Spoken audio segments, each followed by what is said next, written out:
পশ্চিমবঙ্গ সরকারের প্রত্যেকটা ধমনী, প্রত্যেকটা শিরা উপশিরা দিয়ে যে রক্তটা বয়, ওদের কণিকাগুলো হচ্ছে কাটমানি, সিন্ডিকেট এবং চুরি আর ডাকাতি। কর্মচারীদের দিয়ে মারলে সেই টাকা যখন লোককে দান ধ্যান করা হবে তখন সেখান থেকে কাটমানি হিসেবে বেরিয়ে আসে। এটা কিন্তু মিথ্যা একটা ন্যারেটিভ তৈরি করা, মানুষকে বোঝানো যে দেখো রাজ্যের ঘাড়ে ঋণের বোঝা চাপছে, কারণ কর্মচারীদের বকেয়া মেটাতে হচ্ছে, কর্মচারীরা তার বকেয়ার জন্য আন্দোলন করছে, আদালতে যাচ্ছে, আদালতকে চাপ দিয়ে সেখান থেকে ন্যায় বিচার নিয়ে আসছে, যে কারণে আমাকে তোমাদের উন্নয়ন বন্ধ করে দিয়ে আমাকে ঋণ নিয়ে কর্মচারীদের বকেয়া মেটাতে হচ্ছে। এটা হচ্ছে একটা ন্যারেটিভ। এরা প্রত্যেকটা জায়গাতে খুঁজে বেড়ায় যে কিভাবে কিভাবে টাকাগুলোকে আমরা কাটমানি হিসাবে বের করে নিয়ে আসবো, যেখান থেকে উপরি ইনকামের কোনো সুযোগ থাকে না সেই জায়গাগুলোকে এরা তাকিয়েও দেখে না। যে প্রতি মাসে অন্তত 20 থেকে 30 লক্ষ মানুষকে এক্সট্রা দেখিয়ে তাদের পয়সাটা এরা পার্টি ফান্ডের সরকার পোষিত যেসব সংবাদ মাধ্যম তাদেরকে দিয়ে বাজারে ছড়ানো হচ্ছে যে এই ঋণটা আসলে কর্মচারীদের দিয়ে দেওয়ার জন্য নিতে হচ্ছে।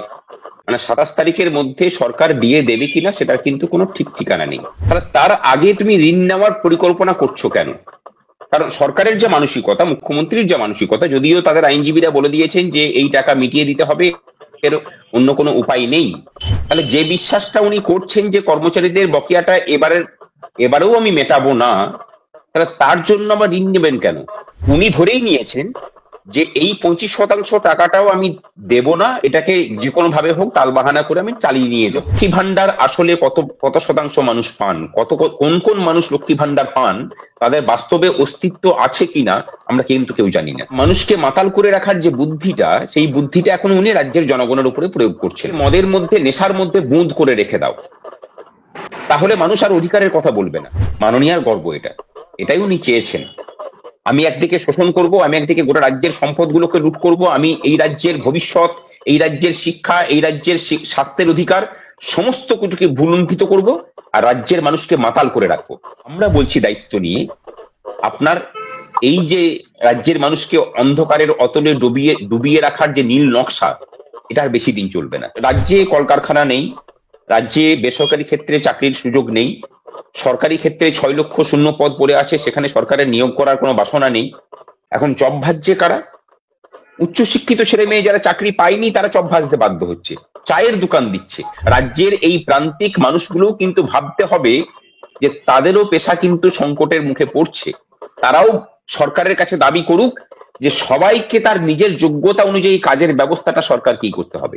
দুর্নীতির কারণে কেন কেন্দ্রীয় প্রকল্পের টাকা যদি কেন্দ্র সরকার আটকে দেয়, তাহলে রাজ্য সরকারি কর্মচারীদের বেতন বাবদ যে টাকা কেন্দ্রের কাছ থেকে পাচ্ছে অর্থ কমিশনের মাধ্যমে, সেই টাকাটা তো কেন্দ্রের কাছ থেকে পাচ্ছে, তাহলে কর্মচারীদের সেই মেরে দেওয়া টাকা ফেরত, কর্মচারীদেরকে ফেরত দেওয়ার জন্য আবার ঋণ নিতে হবে কেন?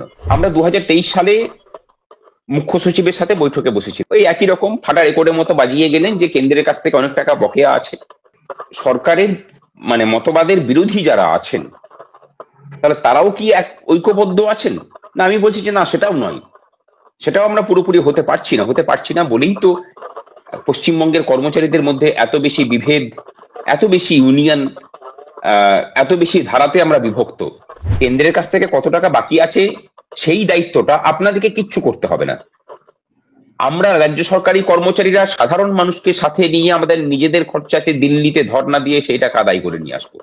আসলে 1000 কোটি টাকাটা ধরুন আপনাদের কাছে কোনো ব্যাপার নয় নস্যি, কিন্তু আমাদের কাছে তো 1 লাখ টাকাটাও অনেক ব্যাপার।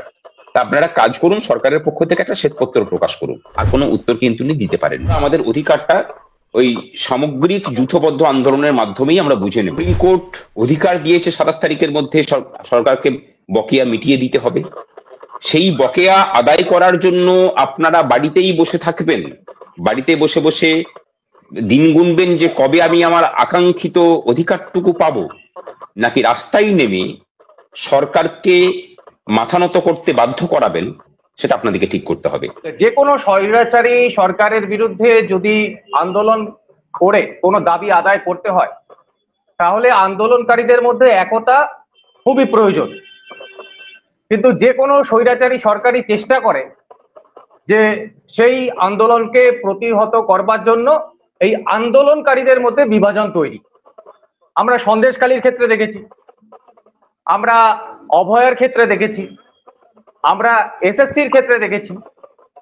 এমনকি ডিএ আন্দোলনকারী যারা আছেন তাদের মধ্যেও আমরা দেখেছি সরকারের তরফ থেকে যেন তেন প্রকারেণ আন্দোলনকারীদের মধ্যে বিভাজন তৈরি করো, যাতে করে এই আন্দোলনকে প্রতিহত করা যায়।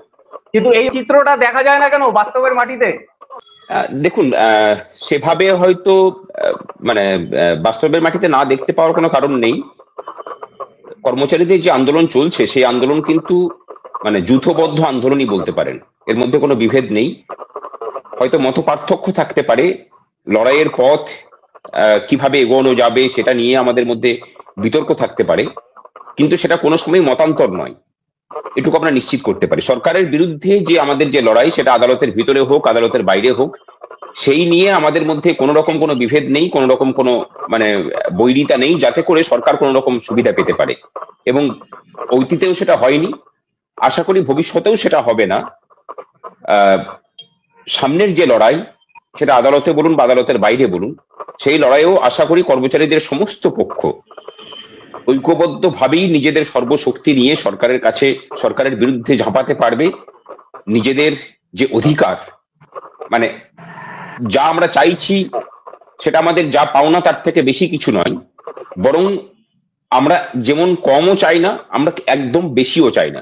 আমাদের যতটুকু প্রাপ্য সেই ততটুকুর মধ্যেই আমাদের চাহিদা সীমাবদ্ধ। আমরা আমাদের অধিকারটা ওই সামগ্রিক যূথবদ্ধ আন্দোলনের মাধ্যমেই আমরা বুঝে নেব, এবং অতীতেও বোঝা হয়েছে, ভবিষ্যতেও হবে, তার মানে গত্যন্তর হবে না। আর যে বিভেদের কথা দেখতে পাচ্ছেন, সেটা আমি বলবো যে যত না পর্যন্ত আমাদের নিজেদের মধ্যে আছে, তার থেকে অনেক বেশি করে সরকার এবং তার যারা অনুগত আছে তাদের দ্বারা প্রচার করা এই বিষয়গুলো। আন্দোলনের ক্ষেত্রে শ্যামলদারা মানে একটা কথা বরাবর বিশ্বাস করে এসেছেন যে যেহেতু ওনারা মামলাকারী সংগঠন, সেই জন্য এই ডিএর বিষয় নিয়ে মূলত তারা আন্দোলনে থাকবেন না। এই ব্যাপারটা কিন্তু শ্যামলদারা বরাবর মেনটেন করে গেছেন। তার মানে এমনটা নয় যে তারা আন্দোলনে যোগদান করেননি, তারা সমর্থন করেছেন, তারা সমর্থন জানিয়েছেন, কিন্তু তাদের একটা ব্যাপার বরাবর ছিল যে যেহেতু আমরা আদালতের লড়াইটা লড়ছি, সেই জন্য মানে রাস্তার আন্দোলনে গেলে পর তাদের যেন কোথাও মনে হয়েছে যে তাহলে হয়তো আদালতের মনে হতে পারে যে আদালতের উপর বিশ্বাস নেই আমাদের, সেই জায়গাটা ওনারা এড়িয়ে চলেছেন সযত্নে। ওনারা যে বিশ্বাস নিয়ে চলেন সেই বিশ্বাসটাকে তো আমরা ভঙ্গ করতে পারি না। কিন্তু মানে যে লড়াই কর্মচারীরা লড়ছেন বিগত প্রায় 3 বছর ধরে একটা না, সেই লড়াইয়ে শ্যামলদারা মানে বরাবরই সহযোগিতা করেছেন, ভবিষ্যতেও করবেন। সরকারের যে অন্যায় কাজের বিরুদ্ধে দুটো সংগঠনই লড়াই করছেন। একজন আইনি লড়াই দিচ্ছেন, সেখানে সফলতা না পেলে ভাস্কর দ্বারা তারা আন্দোলনের মাধ্যমে সেই দাবিকে আদায় করবার জন্য সমস্ত সরকারি কর্মচারীদের ভরসা দিচ্ছেন। সুতরাং সমস্ত সরকারি কর্মচারীদের স্বার্থে আপনাদের একতা তো খুবই প্রয়োজন ভাস্করদা। না, আমি যে কথাটা বললাম যে এই যে একতা নেই, সেই কথাটা কিন্তু মানে পুরোপুরি সত্য নয়।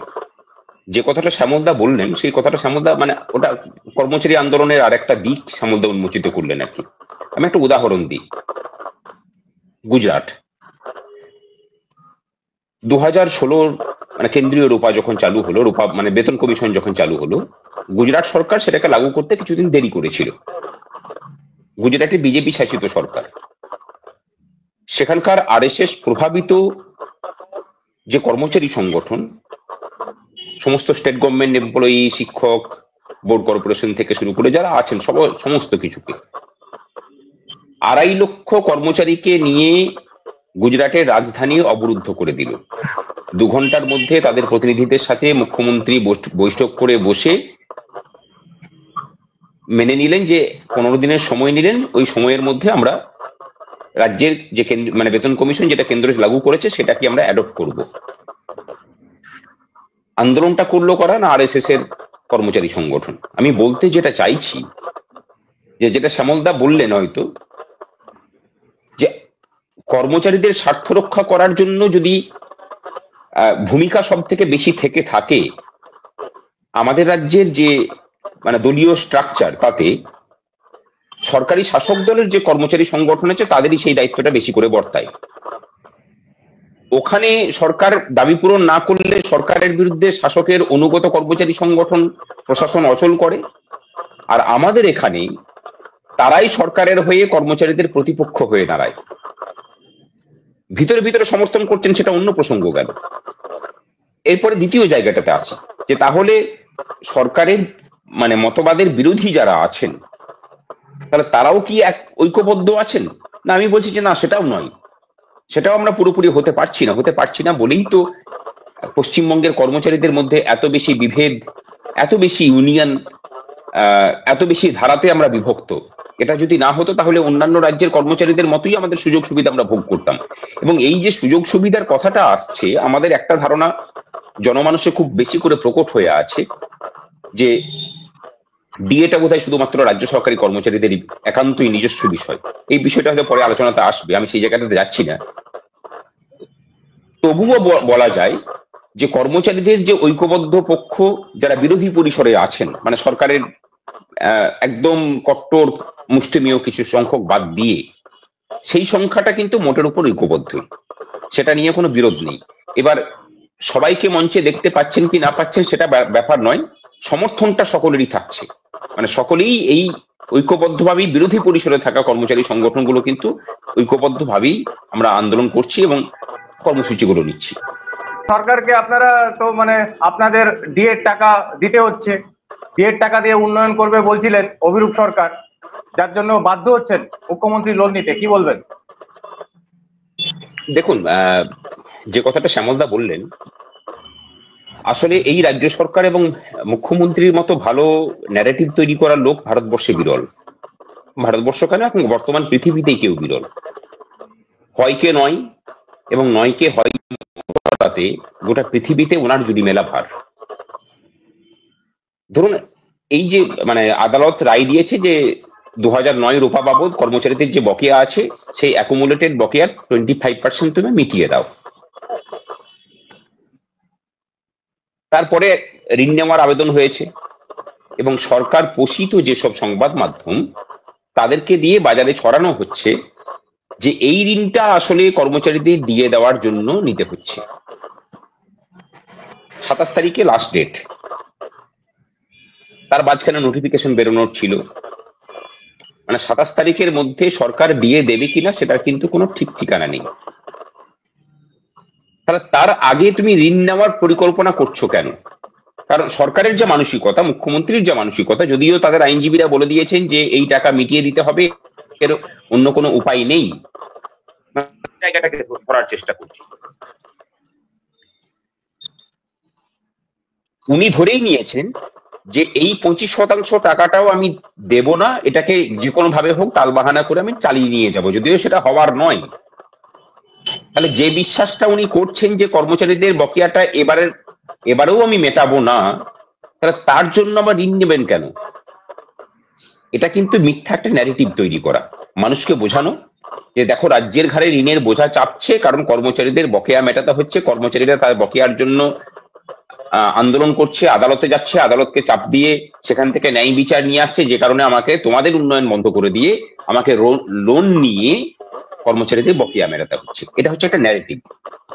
এবারে একটা সত্য দিকে আসা যাক। এটা তো উস্কানিও বটে। হ্যাঁ, এই উস্কানি তো উনি কার বিরুদ্ধে দেন না বলুন? এই উস্কানিটা উনি যেদিন থেকে শপথ নিয়েছেন শুধু নয়, যখন বিরোধী নেত্রী ছিলেন তখনও কিন্তু এই উস্কানি গুলোই দিয়ে গেছেন। এর তো অত্যন্ত কিছু হয়নি। রেল দুর্ঘটনা হয়েছে, ও বলেছে যে সিপিএম করিয়েছে, মানে আমি সেটাও তো উস্কানি ছিল। রেল দুর্ঘটনায় যখন প্লেনের দুর্ঘটনা বিজেপি করিয়েছে, মানুষ যখন মারা যাচ্ছে, মানুষের যখন প্রাণ চলে যাচ্ছে, ভালো করে হিসেব কষে দেখুন, মানুষের যখন প্রাণ চলে যাচ্ছে তখন একটা আবেগ থাকে। সেই আবেগের সময় উনি মিথ্যা প্রতিপক্ষকে উনি মিথ্যা হত্যাকারীর তকমা দিয়ে তাদের উপর আক্রমণ নেমে আসুক সেই প্রচেষ্টা করছেন। অর্থাৎ ওনার মতবাদের বিপক্ষে যেই থাকবে, সেটা যদি সঞ্চালক হিসেবে আপনারও কোনো কথা যদি ওনার অস্তিত্বকে চ্যালেঞ্জ করে, তাহলে উনি আপনার বিরুদ্ধেও ন্যারেটিভ তৈরি করতে বিন্দুমাত্র মানে কুণ্ঠিত হবেন না। এটা হচ্ছে খুব স্বাভাবিক ব্যাপার। গোটা রাজ্য জুড়ে বিগত 11 বছর, মানে বিগত 14 বছর ধরে শাসক হিসাবে মাননীয় মুখ্যমন্ত্রীকে আমরা সেভাবেই দেখে আসছি। কথা হলো যে 2009 সাল থেকে যে রোপা, সেখানে তুমি ডিএটা দাওনি, যেখানে গোটা ভারতবর্ষের কেন্দ্রীয় সহ সমস্ত রাজ্য সরকার তাদের কর্মচারীদের যে পাওনা গন্ডা সেটাকে মিটিয়ে দিয়ে গেছে। ঠিক একই রকম পাওনা গন্ডা পশ্চিমবঙ্গের রাজ্য সরকারের কর্মচারীদেরও। তারা কি চাইছেন? তারা চাইছেন যে তারা যে কাজটা করেছেন সেই কাজের বিনিময়ে উপযুক্ত পারিশ্রমিক। এটা রাজ্য সরকার জোরপূর্বক আটকিয়ে রেখে অসাংবিধানিক ভাবে আমাদের থেকে জোর খাটিয়ে ভয় দেখিয়ে উনি টাকাটাকে দেননি। আদালতে লড়াই করে আন্দোলন করে সেটাকে আমরা আদায় করার জায়গাতে নিয়ে এসেছি। তাহলে যে টাকাটা তুমি কর্মচারীদের কাছ থেকে চুরি করেছো, সেই চুরিটা আমরা ধরে পড়ে এখন মানে বিচারের জায়গাতে নিয়ে গিয়ে তোমাকে চুরির টাকা ফেরত দিতে বলছে, তার জন্য তোমাকে ধার নিতে হবে কেন? তাহলে প্রশ্নটা এটাও তো আসতে পারে যে যখন তুমি চুরিটা করেছিল সেই চুরির টাকাটা কোন সিন্ধুকে রেখেছো, যখন তোমাকে ধার করতে হচ্ছে সেই চুরির মানে ধার ঋণ পরিশোধ করার জন্য? এটা তো কর্মচারীদের কাছ থেকে নেওয়াই তো ঋণ ছিল। এই ঋণ নেওয়ার যে প্রবণতা সেই সরকার নিয়মিতভাবে করে আসছেন। 2011 সালে যখন বাম সরকার চলে যায় তখন ঋণের পরিমাণ ছিল, সেইটা কিন্তু বামেদের 34 বছরের ঋণ নয়। 47 সালের পর থেকে 2011 সাল পর্যন্ত পশ্চিমবঙ্গ সরকারের অ্যাকুমুলেটেড ঋণের পরিমাণ ছিল 1,92,000 কোটি টাকা। আর বিগত 14 বছরে এই ঋণের পরিমাণটা আরো প্রায় 5 লক্ষ কোটি টাকা বেড়েছে। তাহলে এই 14 বছরে তুমি কর্মচারীদের দিয়ে দিলে না, এই 14 বছরে তুমি স্থায়ী পদে নিয়োগ করলে না, নিয়োগ না করার জন্য সরকারি শূন্য পদের সংখ্যা এখন 5.5 লক্ষ উনি বলছেন, কিন্তু আমাদের কাছে হিসেব হচ্ছে সেটা 6 লক্ষের বেশি, 6.5 লক্ষের কাছাকাছি। এই 14 বছরে তুমি নতুন কলকারখানার বিনিয়োগে কোনো খরচা করনি, এই 14 বছরে সেরকম কোনো হাইওয়ে বা এক্সপ্রেসওয়ে তৈরি হয়নি যেখানে তুমি বড় অঙ্কের বিনিয়োগ করেছো। তাহলে এরপরেও 2011 সালের পর থেকে 2014 সালে মানে 2023-24-25 অর্থবর্ষে পশ্চিমবঙ্গ সরকারের ইনকাম বেড়েছে 5 গুণ। প্রত্যেকটা ক্ষেত্রে তোমার খরচা কমেছে, তুমি কর্মচারীদের দিয়ে দাওনি, স্থায়ী পদ শূন্য রেখেছো, কারখানা ক্ষেত্রে তোমার বিনিয়োগ নেই, পরিকাঠামো ক্ষেত্রে সেভাবে বিনিয়োগ হয়নি। 5 গুণ সরকারের ইনকাম বাড়লো, 5 লক্ষ কোটি টাকা তুমি 14 বছরে ঋণ করলে, তাহলে এই টাকাগুলো গেল কোথায়? এই প্রশ্নটা শুধু কর্মচারীদের তুললে হবে না, আপনাদের মাধ্যমে সমস্ত রাজ্যের মানুষদেরকে বলছি, বিশেষ করে শিক্ষিত মানুষদেরকে, যে এই প্রশ্নটা আপনারা জনে জনে তুলুন। যেখানে যেখানে দেখতে পাবেন এই প্রশ্নগুলোকে নিয়ে জনমত তৈরি করুন। পশ্চিমবঙ্গের অস্তিত্ব কিন্তু সংকটের মুখে পড়েছে। আপনারা যারা ভাবছেন যে কর্মচারীদের ডিএ মেরে সরকার ঠিক করেছে, আমরা বলছি যে সেই ঠিকটা তো 14 বছর ধরে দেখলেন। কর্মচারীদের বেতন কম হলে পরে একই সাথে সাথে সমস্ত স্তরের কর্মচারী, খেটে খাওয়া মানুষ, ধান পোতার শ্রমিকের বেতন কম হয়। একদম একদম। আসামের থেকে পশ্চিমবঙ্গের অর্থনীতির বুনিয়াদ অনেক বেশি শক্তিশালী। আসামের থেকে পার ক্যাপিটা ইনকাম পশ্চিমবঙ্গের মানুষের বেশি। আসামের থেকে অর্থনৈতিক বৃদ্ধির দিক থেকে আমাদের রাজ্য এগিয়ে। তারপরেও আসামের সরকারি কর্মচারীরা যেহেতু পশ্চিমবঙ্গের সরকারি কর্মচারীদের থেকে বেশি বেতন পান, শুধু সেই কারণের জন্য আসামে একজন ধান পোতার শ্রমিকের বেতন যেখানে দৈনিক 700 টাকা, সেখানে কোচবিহার আর 20 কিলোমিটার গেলে পরে, 20 কিলোমিটার পশ্চিমবঙ্গের মধ্যে এলে পরে সেই ধান পোতার শ্রমিকটার বেতন হয়ে যায় 200 টাকা, আর 20 কিলোমিটার ঢুকে পড়ে আসাম বর্ডার পেরিয়ে গেলেই তার বেতনটা হয়ে যায় 700 টাকা। তফাৎটা হচ্ছে এই জায়গাতেই। পশ্চিমবঙ্গে কর্মচারীদের ডিএ মারার মধ্যে দিয়ে সরকার যেটা করেছে, পশ্চিমবঙ্গের আপামর খেটে খাওয়া মানুষ, তিনি ধান পোতার শ্রমিক হতে পারেন, তিনি লোকের বাড়িতে কাজ করা মানুষ হতে পারেন, তিনি রাস্তাঘাট ঝাড় দেওয়া লোক হতে পারেন, তাদের প্রত্যেকের বেতনটাকে কৃত্রিমভাবে কমিয়ে রেখেছে। অর্থাৎ শ্রমের একটা সংকট সৃষ্টি হয়েছে।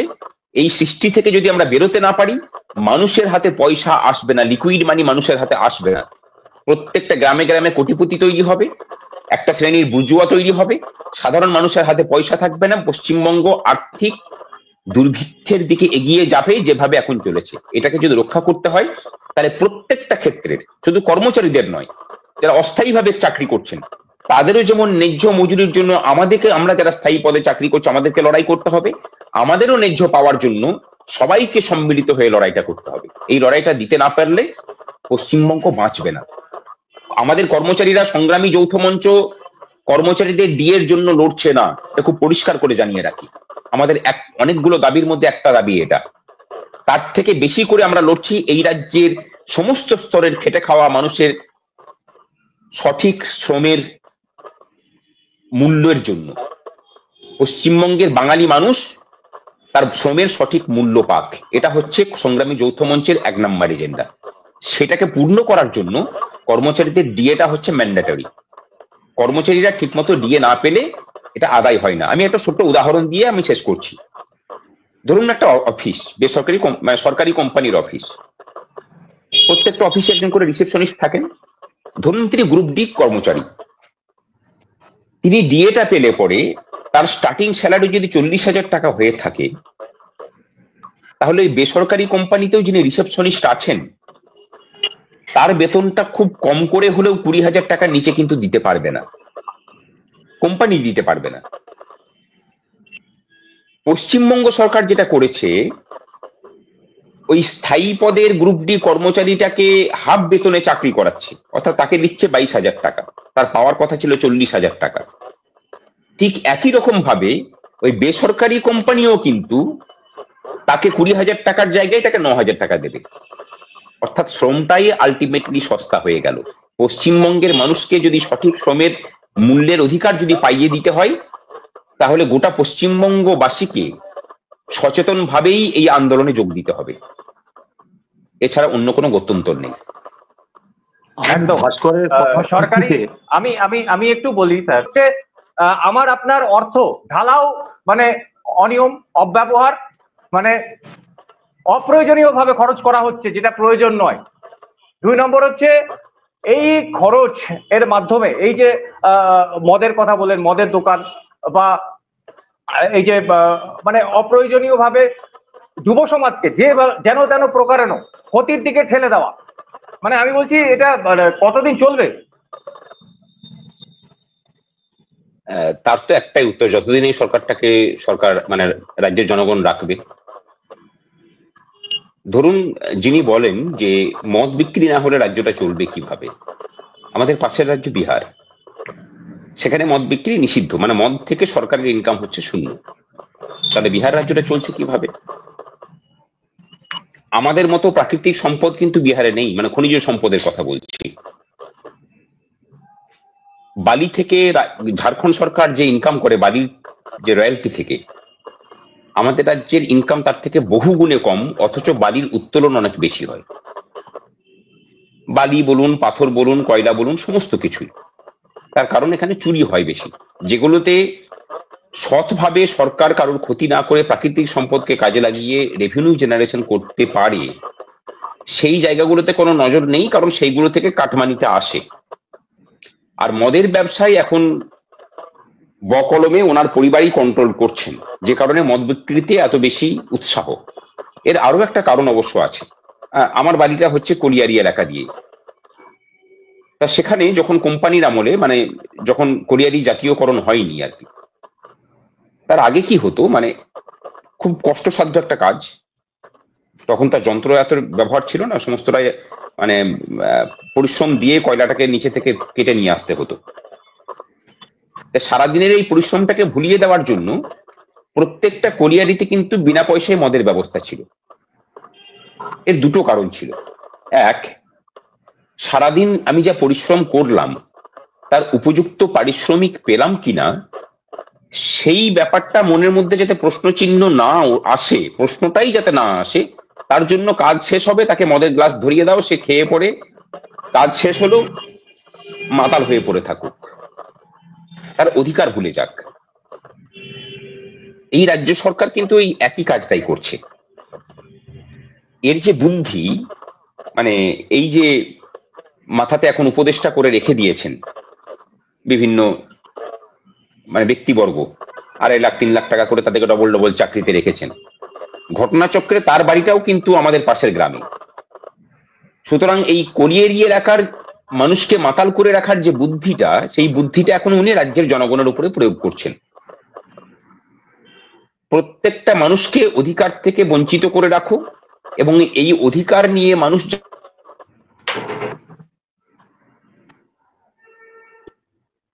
মানুষ যাতে সরব হতে না পারে, তার জন্য তাকে মদের মধ্যে, নেশার মধ্যে বুঁদ করে রেখে দাও, তাহলে মানুষ আর অধিকারের কথা বলবে না। ছাত্র সে উপযুক্ত শিক্ষা পরিকাঠামো পাচ্ছে কিনা সেই প্রশ্ন তুলবে না। মুমূর্ষ রোগী তিনি সঠিক চিকিৎসা পরিকাঠামো পাচ্ছেন কিনা সেই প্রশ্ন তিনি তুলবেন না, কারণ তিনি তো মদ খেয়ে আছেন। কর্মচারী সেই প্রশ্ন তুলতে পারবে না, কারণ কর্মচারীদেরকে বিভিন্ন ভাবে বিভক্ত করে রাখা হয়েছে, তাদেরকে অন্যান্য সুযোগ সুবিধা দেওয়া হচ্ছে, তাদেরকে বলা হচ্ছে যে তুমি অন্যভাবে ইনকাম করে নাও, ব্যাপারটাকে পুষিয়ে নাও তুমি অন্য জায়গা থেকে। যারা শ্রমিক, যারা যুব সমাজ, তারা শিক্ষান্তে আমার কাজ নেই কেন, কেন সরকারি শূন্য পদগুলোতে নিয়মিতভাবে নিয়োগ হবে না, সেই প্রশ্নটা যাতে না তুলতে পারেন তার জন্যই ঢালাও মদের ব্যবস্থা। পর্যন্ত যেটুকু বাকি আছে, রাজ্যের কোনায় কোনায় যেভাবে উঠছে, সেই প্রশ্নটাও যাতে না ওঠে তার জন্য এত সুন্দর ব্যবস্থাটা করেছেন যে কর্পোরেশন এরিয়াতে 1 কিলোমিটার দূরে দূরে, মিউনিসিপ্যালিটি এরিয়াতে 2 কিলোমিটার দূরে দূরে মদের দোকান, এবং গ্রাম পঞ্চায়েত লেভেলে 3 কিলোমিটার দূরে দূরে মদের দোকান। এরপরে যেটা হবে, বাড়িতে বাড়িতে মদ সাপ্লাই তো শুরু হয়েছে।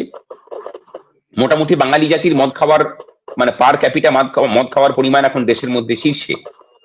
মাননীয়ার গর্ব এটা, এটাই উনি চেয়েছেন। আমি একদিকে শোষণ করব, আমি একদিকে গোটা রাজ্যের সম্পদগুলোকে লুট করব, আমি এই রাজ্যের ভবিষ্যৎ, এই রাজ্যের শিক্ষা, এই রাজ্যের স্বাস্থ্যের অধিকার সমস্ত কিছুকে ভুলুণ্ঠিত করব, আর রাজ্যের মানুষকে মাতাল করে রাখবো। আমরা বলছি দায়িত্ব নিয়ে, আপনার এই যে রাজ্যের মানুষকে অন্ধকারের অতলে ডুবিয়ে রাখার যে নীল নকশা, এটা আর বেশি দিন চলবে না। আরো একটা বিষয় বলবো ভাস্করদা, আরো একটা বিষয় বলবো শ্যামল স্যারের কথা ধরে, যে এই যে যাদের প্রয়োজন নেই তাদেরকেও এই উপঢৌকন দেওয়া বা খয়রাতি দেওয়া, মানে আরেকদিকে লোভীও বানানো হচ্ছে, সমাজটাকে লোভীও বানানো হচ্ছে।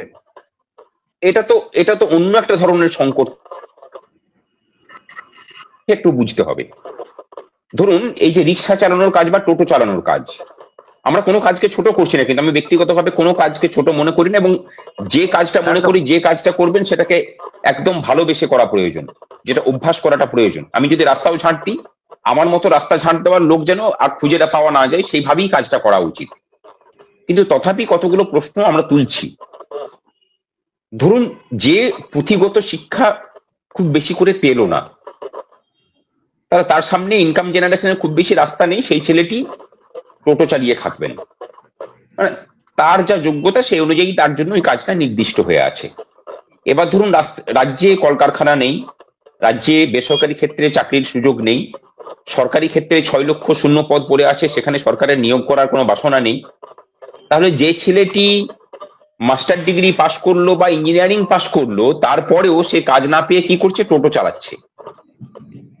অর্থাৎ 8 পাস যে ছেলেটি টোটো চালিয়ে তার সংসারটাকে ভালো করে নির্বাহ করতে পারত, তার প্রতিযোগী হিসেবে কে এলো না, যে ছেলেটার ভালো চাকরি করে ভালোভাবে জীবনযাপন করার কথা, সে কিন্তু ওই টোটো চালকের প্রতিদ্বন্দ্বী হিসেবে এসে এই ছেলেটারও রুটি রুজিতে ভাগ বসাচ্ছেন। এটা কিন্তু সরকারের এই যে নিয়োগ করতে না চাওয়া দিশাহীন যে নীতি, সেই নীতির ফলে কিন্তু এই প্রান্তিক যে পেশাগুলো, সেই পেশাগুলো কিন্তু সংকটের মুখে পড়ছে। এখন চপ ভাজছে কারা? উচ্চশিক্ষিত ছেলে মেয়ে যারা চাকরি পায়নি তারা চপ ভাজতে বাধ্য হচ্ছে, চায়ের দোকান দিচ্ছে। আগে চায়ের দোকান দিয়ে পরে এমনি খুব গরিব বাড়ির অশিক্ষিত ছেলে মেয়ে যাদের প্রথাগত শিক্ষা নেই, তারা এই কাজগুলো করে করে খেত। এখন কিন্তু শিক্ষিত ছেলে মেয়েরা তাদের উপযুক্ত চাকরি না পেয়ে সরকারের দিশাহীনতার কারণে এই পেশাগুলোতেও এসে এসে এসে এসে ভাগ বসাচ্ছে। রাজ্যের এই প্রান্তিক মানুষগুলো কিন্তু ভাবতে হবে যে তাদেরও পেশা কিন্তু সংকটের মুখে পড়ছে। তারাও সরকারের কাছে দাবি করুক যে সবাইকে তার নিজের যোগ্যতা অনুযায়ী কাজের ব্যবস্থাটা সরকার কি করতে হবে। আর যে কথাটা শ্যামলদা বলেছেন এটা তো খুব সত্যি কথা। যারা লক্ষ্মী ভান্ডার পাচ্ছেন, যাদের প্রকৃতভাবে পাওয়ার কথা, একটা গ্রামে ধরুন যার কিছু নেই সেও 1000 টাকা পাচ্ছে, আবার যার স্বামী হচ্ছে সরকারি চাকরি করেন বা অন্য কিছু করেন, তার স্ত্রীও 1000 টাকা পাচ্ছেন। তাহলে তো আমরা বলতে হয় যে যে গরিব মানুষটা তার অধিকারটাকে কেড়ে নিয়ে তেলা মাথায় তেল দেওয়া হলো, এই প্রশ্নটাও তো সেই গরিব বাড়ির মেয়েটাকে এবার তুলতে হবে যে তুমি আমার টাকাটাকে কেন তুমি এই মানুষগুলোকে দিচ্ছ যাদের কোনো প্রয়োজন নেই। সেই প্রশ্নটাও কিন্তু সাধারণ মানুষ যতক্ষণ না প্রশ্ন তুলছেন আবার আবার ততক্ষণ ঋণ পর্যন্ত নেওয়া কিন্তু সরকারের টনক নড়বে না। আবার সরকারের তরফ থেকে ঋণ নেওয়া হচ্ছে। আবার কেন্দ্রীয় যদি কোনো বরাদ্দ বা প্রকল্পের টাকা আটকে যায় তাহলে বলা হচ্ছে আমরাই দিয়ে দেবো, আবার ঋণ নেওয়া হচ্ছে। আবার এই মানে যাদের প্রয়োজন নেই তাদেরকে লক্ষ্মীর ভান্ডার দেওয়া হচ্ছে। মানে কিছু বুঝে উঠতে ধরুন পারা যাচ্ছে না, মানে ঘেটে ধরুন দুর্নীতির কারণে কোনো কেন্দ্রীয় প্রকল্পে টাকা যদি কেন্দ্র সরকার আটকে দেয়, কেন্দ্র সরকার টাকা না দিলেও যদি সেই টাকাটা রাজ্য তার নিজস্ব কোষাগার থেকে সেই প্রকল্পটাকে দিয়ে টাকা দিয়ে চালিয়ে নিয়ে যেতে পারে, তাহলে রাজ্য সরকারি কর্মচারীদের বেতন বাবদ যে টাকা কেন্দ্রের কাছ থেকে পাচ্ছে অর্থ কমিশনের মাধ্যমে, সেই টাকাটা তো কেন্দ্রের কাছ থেকে পাচ্ছে। তাহলে কর্মচারীদের সেই মেরে দেওয়া টাকা ফেরত কর্মচারীদেরকে ফেরত দেওয়ার জন্য আবার ঋণ নিতে হবে কেন? আমরা আরেকটা কথা বলি, আমরা 2023 সালে মুখ্য সচিবের সাথে বৈঠকে বসেছিলাম, মুখ্য সচিব, গৃহ সচিব, অর্থ সচিবের সাথে। ওই একই রকম ফাটা রেকর্ডের মতো বাজিয়ে গেলেন যে কেন্দ্রের কাছ থেকে অনেক টাকা বকেয়া আছে। আমরা বললাম যে এক কাজ করুন, কেন্দ্রের কাছ থেকে যে পরিমাণ বকেয়া আছে বলছেন, আপনি বলছেন যে 98,000 কোটি টাকা, আপনার মুখ্যমন্ত্রী বলছেন 1,08,000 কোটি টাকা, আবার অন্য কোন নেতা বলছেন, আপনি বলছেন 1,05,000 কোটি টাকা, মানে প্রতিদিন এই টাকাটা এমন ভাবে ফ্লাকচুয়েট করছে সেটা তো বোঝা মুশকিল। আসলে 1,000 কোটি টাকাটা ধরুন আপনাদের কাছে কোনো ব্যাপার নয়, নস্যি, কিন্তু আমাদের কাছে তো 1,00,000 টাকাটাও অনেক ব্যাপার। তা আপনারা কাজ করুন, সরকারের পক্ষ থেকে একটা শ্বেতপত্র প্রকাশ করুন, কেন্দ্রের কাছ থেকে কত টাকা বাকি আছে সেই দায়িত্বটা আপনাদেরকে কিচ্ছু করতে হবে না। আমরা রাজ্য সরকারি কর্মচারীরা সাধারণ মানুষকে সাথে নিয়ে আমাদের নিজেদের খরচাতে দিল্লিতে ধর্ণা দিয়ে সেই টাকা আদায় করে নিয়ে আসবো। কিন্তু তার আগে আরেকটা জিজ্ঞাসা আমাদের আছে, সেটা হলো যে কর্মচারীদের বেতন এবং পেনশন খাতে আপনারা যে টাকার হিসেব দেখান অর্থ কমিশনকে, সেই বাবদ টাকা অর্থ কমিশন প্রতি বছর বছর মিটিয়ে দেয়, বলে যে হ্যাঁ সেই বাবদ টাকা সব মিটিয়ে দেয়। তার মানে হচ্ছে ধরুন কর্মচারীদের বেতন এবং পেনশন খাতে যে টাকা খরচা হবে বলে সরকার বাজেট বরাদ্দ করে এবং সেই টাকাটা কেন্দ্রের কাছে পেশ করে যে আমার বেতন দিতে এত টাকা খরচা হবে, সেই বাবদ যে পার্সেন্টেজ অফ মানি সেটা কিন্তু কেন্দ্র সরকার টাইম টু টাইম মিটিয়ে দিয়ে যাচ্ছে। তাহলে কথা হলো যে সেই টাকা তুমি পেয়ে যাওয়ার পরেও, আমরা তখন জিজ্ঞাসা করলাম যে সেই বাবদ কি কোনো টাকা বকেয়া আছে, বললেন যে না নেই। আমরা বললাম তাহলে কর্মচারীদের বেতন এবং পেনশন বাবদ যে টাকা কেন্দ্রের কাছ থেকে আপনাদের প্রাপ্য সেই টাকা কিন্তু কেন্দ্র মিটিয়ে দিচ্ছে, তাহলে আপনারা কেন কর্মচারীদের পাওনা থেকে বঞ্চিত করে রাখছেন? আর কোনো উত্তর কিন্তু উনি দিতে পারেননি। এদের যেটা আছে, আমরা যেটা বলি যে পশ্চিমবঙ্গ সরকারের প্রত্যেকটা ধমনী, প্রত্যেকটা শিরা উপশিরা দিয়ে যে রক্তটা বয়, সেই রক্তটার মধ্যে যে আমাদের মধ্যে লোহিত কণিকা আছে, ওদের কণিকাগুলো হচ্ছে কাটমানি, সিন্ডিকেট এবং চুরি আর ডাকাতি। ওদের রক্তগুলোর মধ্যে দিয়েই এই কণিকাগুলো বইছে। এরা প্রত্যেকটা জায়গাতে খুঁজে বেড়ায় যে কিভাবে কিভাবে টাকাগুলোকে আমরা কাটমানি হিসাবে বের করে নিয়ে আসবো। যেখান থেকে উপরি ইনকামের কোনো সুযোগ থাকে না সেই জায়গাগুলোকে এরা তাকিয়েও দেখে না। এটাই হচ্ছে বাস্তব।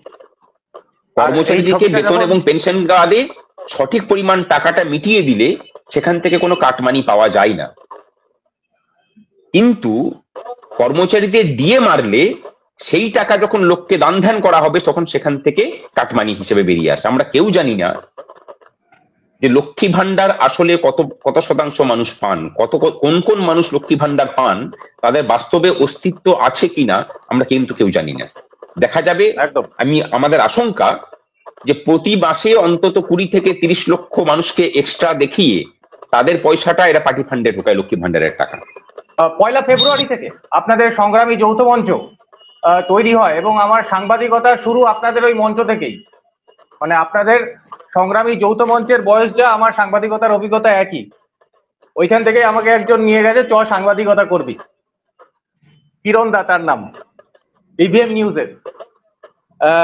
তো আপনার ক্ষেত্রেও দেখা গেছে যে তাপস চক্রবর্তী, জনৈক তাপস চক্রবর্তী, আপনারা যখন সবে মামলার সঙ্গে যুক্ত হলেন, মানে এই যে মামলা চলছে সুপ্রিম কোর্টে, 4 তারিখ আগামী 4ই আগস্ট শুনানি রয়েছে, জনৈক তাপস চক্রবর্তী তিনি বিভিন্ন জায়গায় চিঠি পাঠিয়েছেন যেখানে বলা হয়েছে আপনাদের বিরুদ্ধে অভিযোগ যে আপনি তার বাড়ির অ্যাড্রেস ব্যবহার করেছেন এবং আপনার নামে ক্রিমিনাল কেসও রয়েছে, নন বেলেবল সেকশন। এটা কি বিষয়টা একটু বলুন দর্শকদের। না, ওই তাপস চক্রবর্তীর বিষয়টা তো অনেক পরে আসছে, তার আগে অনেক কেসের মুখোমুখি হতে হয়েছে। এমনই হ্যাঁ, আপনি বলুন, আপনি বলুন।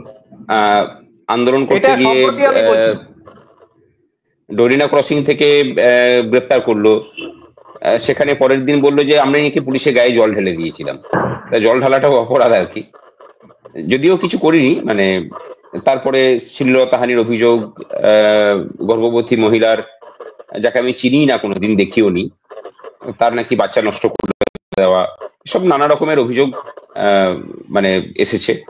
এরপরে নবান্ন অভিযান যখন হলো, ইয়েকে কেন্দ্র করে, আরজি করকে কেন্দ্র করে, 27 আগস্ট, তখন 9টা থানাতে আমার বিরুদ্ধে এফআইআর হলো এবং আমি 1 নম্বর অভিযুক্ত। এবং আরো অনেকগুলো থানাতে এফআইআর করা আছে, সেগুলোতে ব্ল্যাঙ্ক আছে। সেই জায়গাতেই মানে ধারাবাহিক ভাবে মামলা হতে থাকে এবং তখন আমরা হাইকোর্টের কাছে আবেদন জানাই যে প্রতিহিংসামূলক ভাবে সরকার এই কাজগুলো করছে। এবং আগেকার যে মামলাগুলো, সেগুলো থেকে প্রত্যেকটা ক্ষেত্রেই আমাকে জামিন দেওয়া হয়, কোথাও অ্যারেস্ট হতে হয়নি সেভাবে। আহ, যেখানে পুলিশ আগে থেকে অ্যারেস্ট করেছিল সেগুলো বাদ দিয়ে আর কি।